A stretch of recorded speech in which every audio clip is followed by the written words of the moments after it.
안녕하세요. 이번 학기에 전도학을 강연하게 된 조승열 목사입니다. 여러분과 함께 수업을 하게 돼서 대단히 기쁘고 이번에 1학년으로 입학하신 분들을 환영합니다. 그리고 편입하거나 복학함으로 같이 또 수업하게 되어서 기쁘게 생각하고 기존에 수업을 들었던 여러분에게도 같이 수업하게 되어서 대단히 기쁘게 생각합니다. 여러분께서 많은 신학 과정 속에서 조직신학, 성서신학, 또 역사신학 다 중요합니다. 근데 이 전도학은 실천신학에 소속이 됩니다. 그래서 우리의 삶에 복음을 전하는 실천적인 능력을 키워나가는 아주 중요한 과목이기도 하죠. 그래서 실천신학 중에서도 전도학은 좀 힘들기도 하고 부담스러운 과목이기도 합니다. 그러나 이론을 살펴보고 또 실제적인 전도의 방법론도 살펴보고 그리고 교회가 성장하는 데 필요한 요소도 같이 살펴보도록 하겠습니다. 여러분께서 이번 학기 우리 기쁨으로 수업합시다. 할렐루야. 계속해서 수업에 대해서 말씀을 드리겠습니다. 이번 학기에도 화요일 날 수업을 듣게 될 것입니다. 그리고 그 들은 수업에 대해서 정리해서 간략하게 저에게 금요일 날 저녁 12시까지 메일로 보내주시기 바랍니다. 카톡으로 보내시면 서로 불편하니까 꼭 메일로 보내주시기를 바라고요. 또 과제는 저희가 이번 학기에 2번 있습니다. 예수님의 전도에 대한 사건들을 살펴보시고요. 두 번째는 바울이 전도했던 것을 살펴보고 2번에 걸쳐서 과제물을 각자 예수님의 전도는 3월 31일, 바울의 전도는 5월 19일 저녁까지 메일로 보내주시면 되겠습니다. 메일은 이미 강의 계획서에 보내드린 그 메일로 보내주시고 카톡으로는 될 수 있는 대로 보내주시 말기를 바랍니다. 왜냐하면 이 카톡으로 보면 저희가 정리하기가 2중 3중이 되기 때문에 일단 하나로 메일로 통일합니다. 그래서 반드시 메일로 보내주시기를 바랍니다. 이 과제나 또는 수업 들은 것을 메일로 보내는데 이 하루가 지나면 저희가 1점을 깎겠습니다. 2일이 지나면 2점을 깎겠고요. 3일 이상 되게 되면 3점을 감점하도록 하겠습니다. 그리고 중간 시험과 기말 시험도 과제로 대신합니다. 그동안 과제를 계속 수업 들으며 내기도 했기 때문에 중간 시험과 기말 시험은 전도학이기 때문에 그동안 이제 중간 시험 볼 때까지 기말 시험 볼 때까지 전도한 사람 2명 이상을 주소와 전화번호와 이름을 정확하게 기재해서 메일로 보내주시면 되겠습니다. 전도학이기 때문에 이론도 중요합니다. 그렇지만 더 중요한 것이 내가 전도학을 공부한 만큼 열매가 있겠느냐는 거지요. 그래서 중간 시험 때 2명, 기말 시험 때 2명 이상 해서 모두 4명 이상을 이번 학기에 전도해서 그 전도한 사람의 이름과 주소와 그리고 전화번호를 정확히 하고 그 다음에 출석하는 교회를 확인해 주시면 그것이 중간 시험이고 기말 시험이 되겠습니다. 이 전도는 그동안 교회 다니던 사람이 아닌 적어도 3년 이상 교회를 안 나왔던 사람인데 이제부터 교회를 나겠다고 결심하고 교회에 출석하는 것을 저는 인정을 하겠습니다. 대부분 교회가 수평 이동을 많이 하기 때문에 우리는 전도학을 공부하면서 이 전도의 열매를 봐야 됩니다. 그래서 중간 시험에 2명, 기말 시험에 2명 해서 4명 이상 전도한 것을 정확히 해주시면 그게 시험이 되어 점수 반영을 하도록 하겠습니다. 그래서 기억하셔서 이번 학기에 수업이 잘 이루어지기를 간절히 바랍니다. 그리고 책은 여러분께서 자유롭게 사셔도 되고 안 사셔도 되고 자유롭게 하시면 좋겠고요. 그 다음에 강의 계획서대로 꼭 진행이 안 된다 할지라도 매 수업 시간에 들은 강의가 잘 정리되어서 여러분 신앙에 도움이 될 뿐 아니라 또 우리의 전도 활동에 큰 힘이 될 수 있기를 간절히 바랍니다.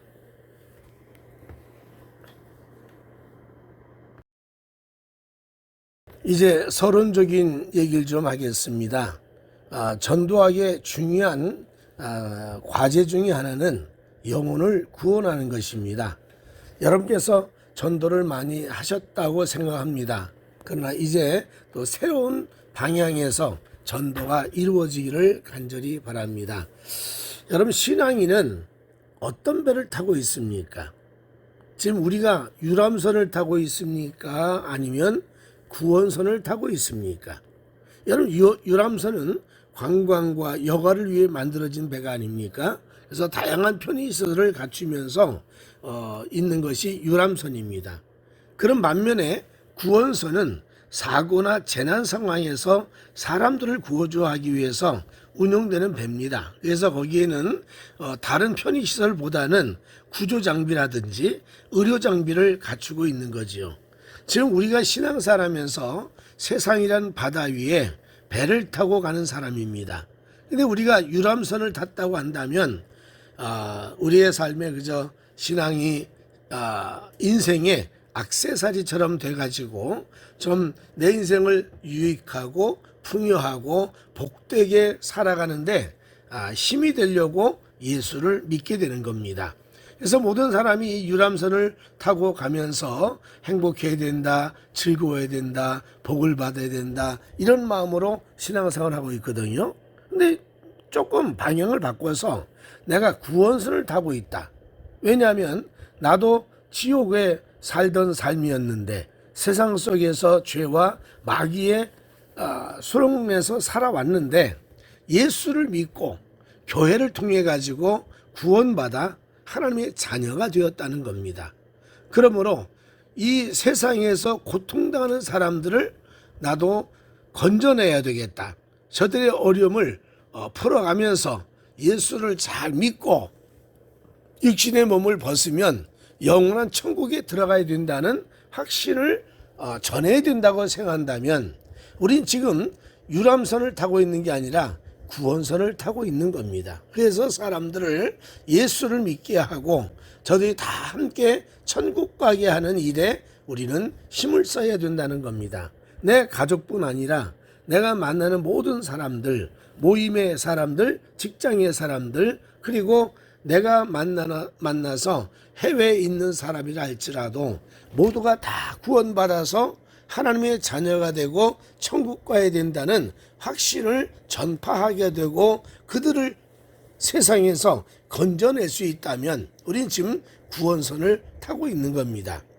여러분, 우리의 삶이 어떻게 보면 유람선과 구원선이라는 두 배를 동시에 타고 있을 수도 있어요. 나도 행복하고 예수 믿고 복을 받아야 될 뿐 아니라 나로 인해서 많은 사람이 또 구원을 받아야 돼서 천국에 가야 되고 하나님의 은혜 안에 살아가야 된다는 사실을 우리는 알고 있습니다. 그러면 비중을 어디에 많이 둘 것인가? 내가 기도하고 신앙생활을 잘하고 있다면 아마 제가 생각하는 6대4가 돼야 되지 않을까. 구원선은 6이고 유람선이 4가 되지 않겠나 이런 생각을 합니다. 그런데 내가 예수를 믿고 주님 명령을 따라서 영혼을 구원하고 사람을 산 일에 앞장을 서지 않는다면 지금 우리는 8대2 정도로 해서 유람선이 더 많고 구원에 관계된 것은 적다고 볼 수 있죠. 아니요, 내가 구원을 한 사람도 하지 않았다면 나는 지금 구원선에 있는 것이 아니라 유람선을 타고 있는 겁니다. 그래서 신앙의 이제 삶이 유람선이라는 배만 타고 있을 것이 아니라 구원선을 만들어서 죽어가는 수많은 사람들을 건져내는 일에 앞장서는 신앙이 되어야 되지 않겠는가, 특별히 우리 신학을 하는 사람일수록 유람선에 머물러는 안 됩니다. 이제 유람선에서 구원소로 옮겨 가야 됩니다. 미국의 신학자는 말하기를 교회가 고깃배가 돼야 되느냐 수족관이 돼야 되느냐. 요즘의 교회는 수족관이 됐다는 겁니다. 이미 예수를 잘 믿는 사람들, 신앙생활을 잘하는 사람들을 잘 관리하고 돌보고 같이 즐겁게 지내는 일에 관심을 가진 교회가 됐다는 겁니다. 근데 사실은 예수님 말씀하기를 베드로에게 말씀하듯이 내가 너를 사람 낚는 어부가 되겠다고 한 것처럼 이제 우리는 수족관 교회가 아니라 고깃배의 교회가 돼야 된다는 거죠. 사람을 살리고 사람을 구원하고 하나님의 백성을 세상 가운데 건져내는 일을 적극적으로 하는 것이 바로 교회가 할 일입니다. 이제 우리는 이 교회가 고깃배로서의 사명을 감당하도록 힘을 모아야 되지 않겠는가. 예수님께서 사람들이 몰려오니까 예수님이 그들을 떠나야 하는 말씀이 다른 동네로 가자 그랬어요. 그랬더니 제자들이 아니 여기 사람이 많이 있는데 어디 가십니까? 나는 잃어버린 자를 구원하러 왔다. 나는 전도하러 왔다. 이것이 주님이 마가복음 1장에 하신 분명한 뜻이었었습니다. 그러므로 신앙생활하는 저나 여러분 모두가 유람선에서 끝나지 말고 수족관에 신앙을 가진 목회자가 되지 말고 이제부터 구원선을 타고 고깃배가 되어서 많은 사람을 건져내는 일에 전력을 기울여야 되지 않나 이런 생각을 합니다. 간절히 바라기는 우리 다시 한번 사람 낚는 어부가 되시기를 예수 이름으로 축복합니다. 우리가 지금 구원선을 가지고 살아가는 이유가 뭘까? 여러분 한국을 한번 보십시다. 여러분 2024년 종교 인구 현황 조사에 따르면 기독교의 인구는 18%입니다. 그러니까 여러 종교 중에 많은 편이긴 합니다. 물론 불교가 17%고 천주교는 11%의 기록이 있습니다. 근데 문제가 되는 건 뭐냐면 종교 없음이라고 하는 사람들이 우리나라 인구의 51%로 나타났다는 겁니다. 그러니까 2명 중에 1명은 예수를 모른다는 얘기고 10명 중에 5명은 종교가 없다는 얘기입니다. 이런 그 현실을 보면서 우리는 지금 유람선을 타서는 안 됩니다. 구원선을 타야 됩니다. 그래서 이 우리나라의 5천만이 넘는 인구 중에 51%가 불교든 천주교든 기독교든 어떤 종교든 같지 아니하고 살아간 사람이 51%라는 사실을 염두에 두고 우리는 이 사람들을 건져내야겠다는 믿음을 갖고 사명을 가져야 되지 않겠는가. 더더욱이 종교 활동에 참여하는 신자의 비율을 보게 되면 그래도 개신교, 기독교는요 55% 정도가 교회 예배에 참여를 합니다. 천주교는 17%입니다.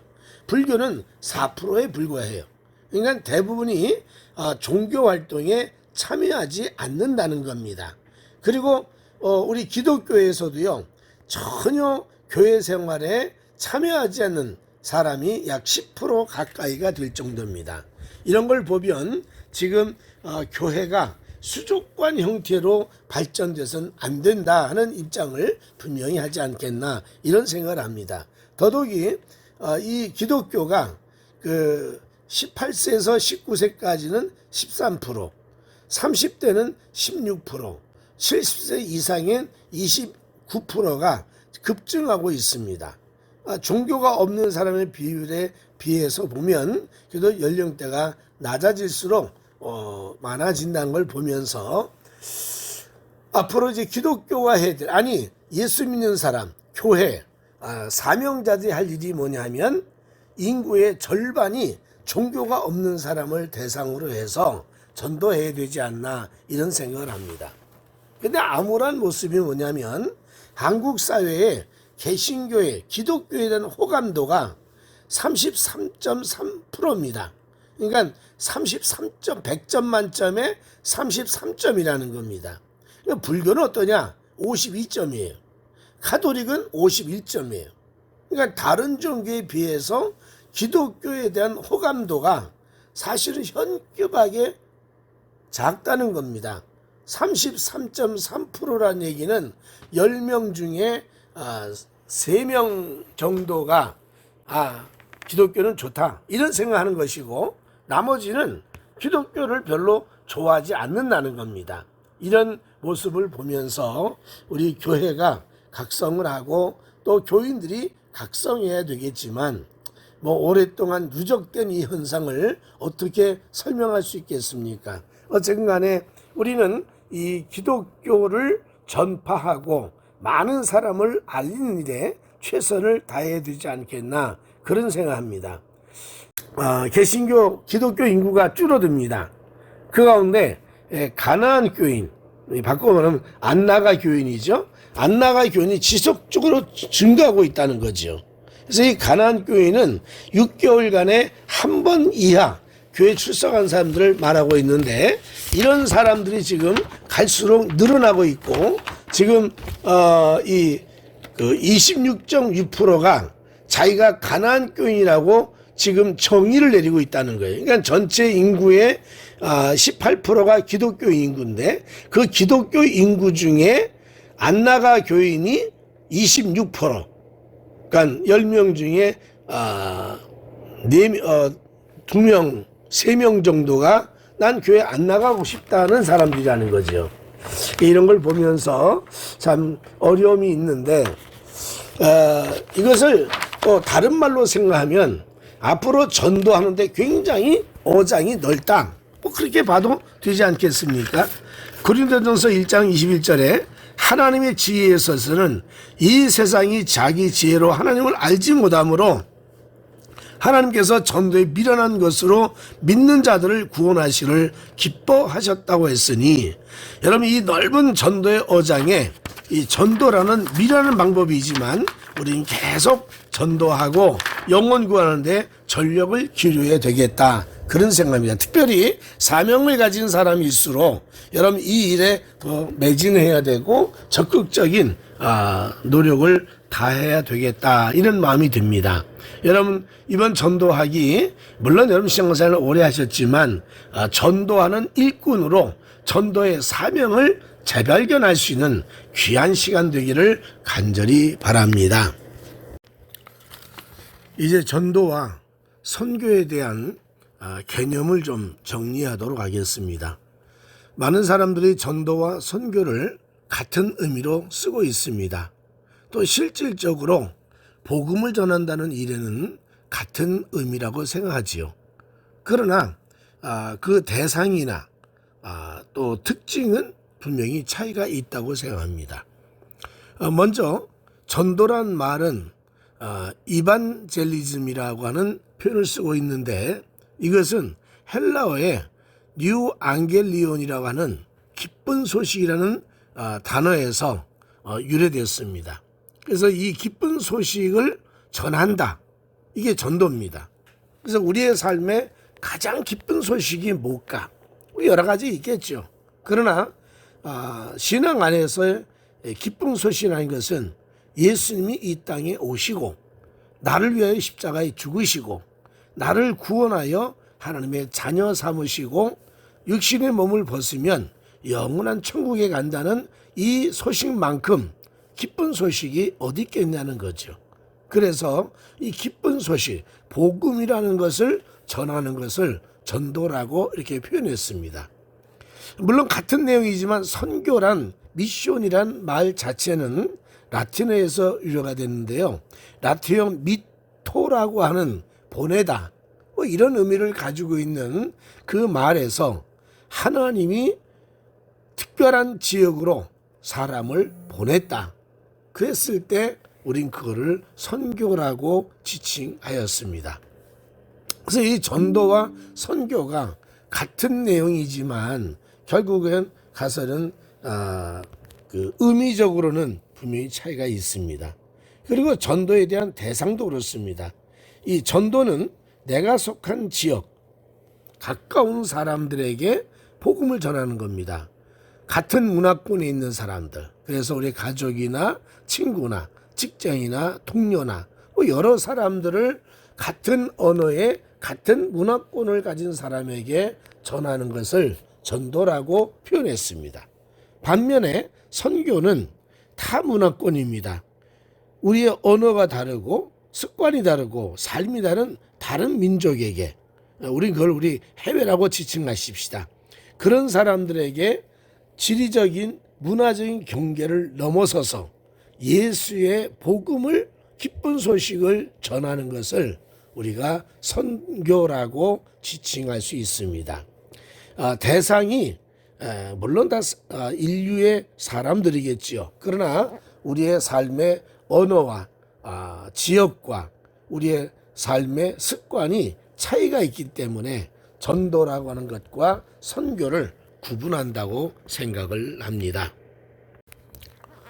그리고 선교의 범위가 좀 개인적이기도 하고 지역적인 차원에서 복음을 전하는 행위로 제한될 수가 있습니다. 여러 가지 제도나 또는 사회적인 관습에 제약을 받지 않으면서 편하게 전할 수 있는 게 이 전도라고 하는 개념입니다. 그런 반면에 선교라는 것은 지역적인 제한을 받습니다.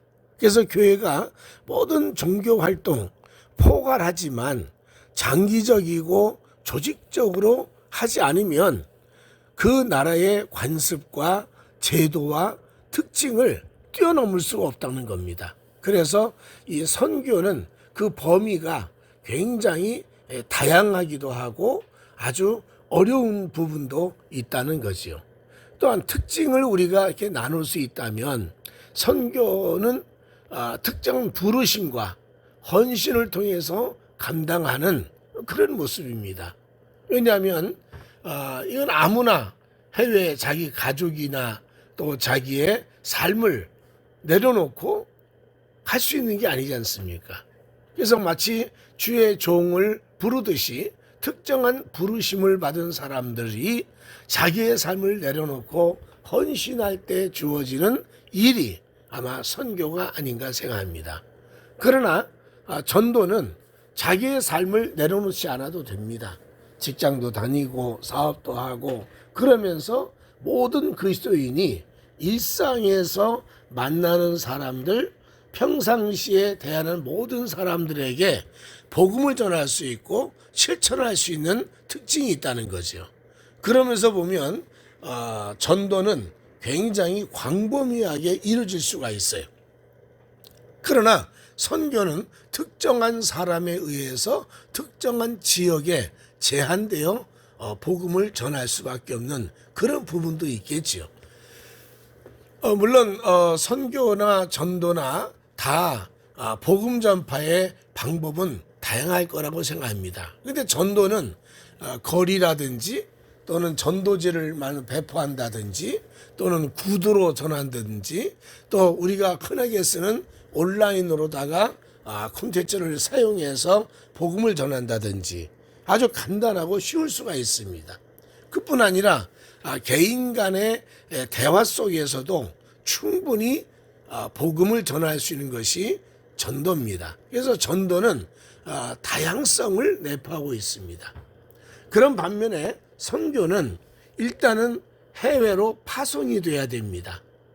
파송된 사람은 그 문화에 적응해야 됩니다. 단기간 있지 아니하고 장기적으로 헌신도 해야 됩니다. 그리고 그 사회의 의료나 교육이나 사회 봉사와 결합이 되어가지고 같이 전하게 되는 요소가 있게 되죠. 그래서 어떻게 보면 전도는 자유롭다고 할 수 있지만 선교는 나라마다 특징이 있고 제한적이고 때로는 핍박과 순교까지 각오해야 될 일이 선교라고 규정을 지을 수 있습니다. 아마 선교를 간다는 사람은 많지는 않을 겁니다. 특정한 부르심이 없다면 어떻게 가겠습니까? 그러나 전도는 특별한 부르심이 없다 할지라도 내가 믿는 예수를 자연스럽게 그리고 어느 때나 어떤 환경에서나 설명할 수 있고 그분에게 복음을 믿고 따를 수 있게 해주는 요소가 담겨 있다는 거죠. 선교와 전도는 비슷한 영역이지만 그러나 때로는 차이가 있다는 것을 염두에 두면서 우리는 전도학을 같이 공부하면서 아무 때나 어디서나 어떤 환경에서나 복음을 전한다는 마음의 사명감을 가지고 헌신하는 삶이 되기를 간절히 바랍니다. 전도학을 배우는 우리의 다짐이 필요합니다. 윌리엄 캐리라고 하는 세계적인 선교사는 이런 말을 합니다. 하나님을 위해 위대한 일을 시도하라. 하나님께로부터 위대한 것을 기대하라. 시도해야만 위대한 역사를 내가 체험할 수 있다는 얘기입니다. 인생의 가장 위대한 일이 뭐냐? 복음을 전하는 일입니다. 왜냐하면 하나님이 인간이 되어 내려오셔서 우리를 위해 십자가에 주시고 영원한 구원의 생명을 주셨다는 이 일만큼 위대한 사건이 어디 있겠습니까? 그 위대한 사건을 사람마다 알기 때문에 역사의 전환점을 예수님으로 삼았습니다. 그래서 BC AD라고 하는 기점을 세계 역사에 많은 사건이 있었겠지만 그 중에 예수님의 오심을 기점으로 삼았다는 얘기가 바로 위대한 일이었었습니다. 그래서 우리는 이 위대한 하나님의 사건, 하나님 위대한 사역을 끝까지 내 목숨을 다로 시도해야 된다는 겁니다. 그러면 하나님께로부터 위대한 하나님의 축복과 역사를 체험할 수 있기 때문에 그 기대를 하라는 겁니다. 여러분, 하나님의 구원의 역사는 상상을 초월합니다.